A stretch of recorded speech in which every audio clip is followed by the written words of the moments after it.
पहला नाउन के रूप में जो सब्जेक्ट होते हैं,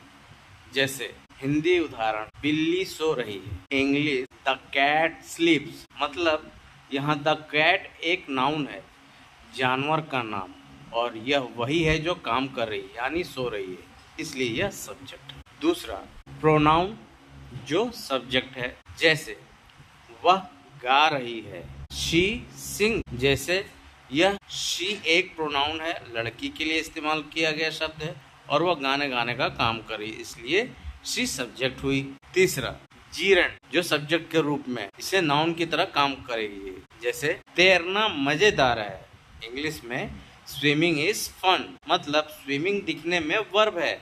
लेकिन यहाँ एक एक्टिविटी का नाम बन गया है यानी नाउन की तरह काम कर रहा है, इसलिए यह सब्जेक्ट हो गया। चौथा इन्फिनेटिव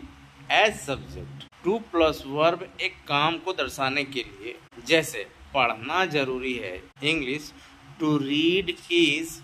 इम्पोर्टेंट, जैसे टू रीड एक काम को दर्शा रही है और वह सब्जेक्ट की जगह पर है, यह बात पढ़ा रहा है, काम जरूरी है, इसलिए सब्जेक्ट है।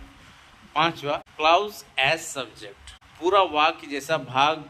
जो एक विचार को व्यक्त करे, हिंदी में जो उसने कहा वह सही था, इंग्लिश देखते हैं what she said was true, मतलब व्हाट शी सेड एक पूरा विचार है जो सब्जेक्ट के रूप में काम कर रहा है, यह बताता है कि क्या सही था, इसलिए इसे सब्जेक्ट क्लाउज कहते हैं। तो हम लोग ज़्यादातर लोग केवल नाउन और प्रोनाउन को ही सब्जेक्ट समझते हैं, लेकिन सब्जेक्ट जीरेंड भी हो सकता है, इन्फिनेटिव भी हो सकता है और क्लाउज भी हो सकता है, इसको ध्यान से रखिएगा और समझिएगा।